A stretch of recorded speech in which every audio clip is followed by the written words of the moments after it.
Hi అండి. ఈ వీడియోలో ఎంతో టేస్టీ అండ్ హెల్తీ అయిన మునక్కాయ రసం ఎలా చేసుకోవాలో చెప్పబోతున్నాను. కొంతమంది దీన్ని మునక్కాయ చారు అని కూడా అంటారు. అసలు ఇంత హెల్తీ అయిన చారు ఇంకోటి ఉందా అని తెలియదండి. అంత హెల్తీ బట్ టేస్ట్ కూడా అండి చాలా చాలా బాగుంటుంది అనమాట ఈ రసంది. దీన్ని ప్రిపేర్ చేసుకోవడానికి ఫస్ట్ అయితే నేను 2 పెద్ద మునక్కాయలు తీసుకున్నాను. పైన కాస్త గ్రీన్గా ఉంటుంది కదా, ఆ లేయర్ కొంచెం తీసేసి ఈ విధంగా పెద్ద పెద్ద ముక్కలుగా కట్ చేసేసుకొని కుక్కర్లోకి తీసేసుకోండి.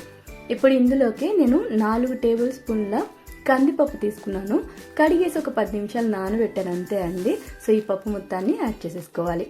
ఇప్పుడు ఇందులోకి మీడియం సైజ్ టొమాటోలు ఒక 2 అయితే కాస్త 4 ముక్కలుగా కట్ చేసి వేసేసుకుంటున్నాను. అలాగే ఒక 1/2 టీ స్పూన్ అంత పసుపు, ఇందులోకి రుచికి సరిపడా రాళ్ళుప్పు యాడ్ చేసుకుంటున్నాను.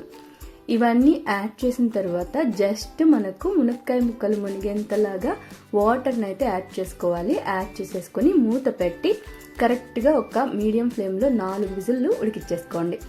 ఇప్పుడు మిక్సీ జార్లోకి 1 టేబుల్ స్పూన్ జీలకర్ర, 3/4 టేబుల్ స్పూన్ అంత మిరియాలు, ఒక 1/2 టేబుల్ స్పూన్ అంతా ధనియాలను యాడ్ చేసుకోండి. ఇక్కడ మనకు రసం అంటే ఫస్ట్ జీలకర్ర మిరియాల క్వాంటిటీ ఎక్కువ ఉండాలి, ధనియాలు తక్కువ ఉండాలి. అలాగే యాడ్ చేసామన్నట్టు ఒక 10-12 మెంతుల్ని లెక్క పెట్టి యాడ్ చేసేసుకోండి.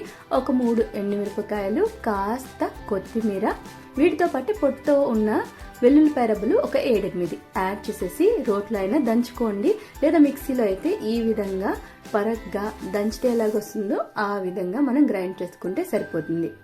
అంతే అండి. ఈ పొడి తీసి పక్కన పెట్టేసుకోండి. ఇప్పుడు ముందుగానే మనము ఒక చిన్న నిమ్మపండు సైజ్ అంతా చింతపండునైతే నార్మల్ వాటర్లో కడిగి ఒకసారి ఈ విధంగా నానబెట్టేసుకోండి ఒక 10 నిమిషాలు. దాన్ని గుజ్జంతా తీసేసుకోండి. ఇప్పుడు 4 విజిల్లు వచ్చిన తర్వాత మునక్కాయ మరియు కందిపప్పు, టొమాటో ఇవన్నీ కూడా బాగా మెత్తగా ఉడికిపోతాయండి. జస్ట్ ఏదైనా మ్యాషర్ లాంటివి తీసేసుకొని దీన్ని మనం నలుపుకోవాలి, లేదా రోట్లో వేసి ఎనిపేటట్టుగా ఉంటే కూడా ఎనిపేసుకోవచ్చు అండి. మునక్కాయతో పాటే మొత్తం మెదిగేలాగా ఇలా ఎనిపేసి దీన్ని ఒక స్ట్రైనర్లోకి తీసేసుకోండి. ఇప్పుడు దీన్ని మనం ఏం చేయాలంటే దీనిపైనే పెట్టి కొంచెం అదుముతూ కాస్త స్ట్రెయిన్ చేసేసామనుకోండి, అది మొత్తం కూడా గుజ్జు మనకు సపరేట్ అయిపోయి వచ్చేస్తుంది. కాస్త పైన ఈ విధంగా పప్పు వస్తుందండి. కొంచెం రసంలో పప్పుగా ఉండాలనుకునే వాళ్ళు ఈ విధంగా పప్పుని సపరేట్గా తీసి కూడా యాడ్ చేసుకోవచ్చు. ఇలా మధ్యలో కొంచెం వాటర్ అయితే మనం యాడ్ చేసి చక్కగా స్ట్రైనర్లో ఇలా చేస్తూ ఉన్నాం అనుకోండి, నీట్గా మొత్తం రిమూవ్ అయిపోతుంది. లాస్ట్కి మనకు పప్పు ఏది కూడా స్ట్రైనర్లో ఉండదన్నమాట. మునక్కాయ ఓన్లీ ఈ కాడలు ఉంటాయి కదా, ఇలాగా నార మాత్రం మిగిలిపోతుంది. ఇదంతా కూడా తీసి లైట్గా పిండేసేయండి. మనకు వచ్చే ప్రతి ఒక్క జ్యూస్ కూడా చాలా చాలా బలం అన్నమాట, హెల్తీ ఇది.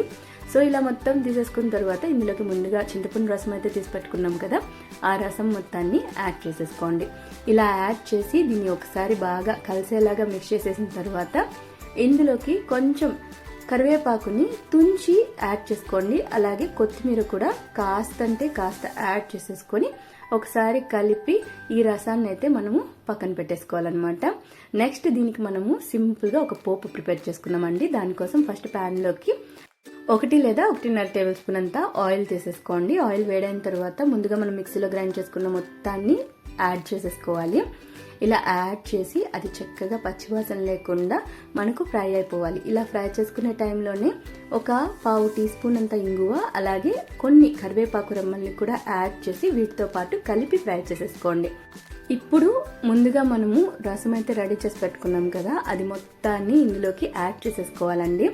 ఇలా యాడ్ చేసిన తర్వాత కాసేపు ఇదంతా కూడా బాగా తెల్లొచ్చి ఈ విధంగా పప్పు నురగ అనేది సైడ్ అయిపోతుంది కదా, అంతవరకు ఉడికించుకోండి. ఈ సైడ్ అయిపోయిన పప్పు నురగ మొత్తాన్ని కూడా మనం తీసేయాలండి.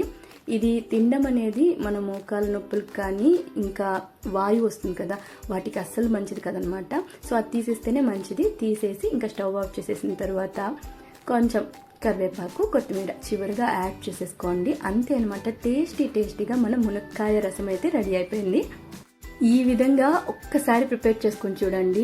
ఆ సువాసన కానీ, ఆ టేస్ట్ కానీ, రైస్లోకి కలుపుకొని తినేటప్పుడు ఆ ఫీల్ కానీ చాలా చాలా బాగుంటుంది. తిన్న తర్వాత పొట్టకు లైట్గా ఉంటుంది, ఆరోగ్యానికి ఎంతో మంచిది. తప్పకుండా ట్రై చేసి ఎలా ఉందో కామెంట్స్ ద్వారా తెలియజేయండి.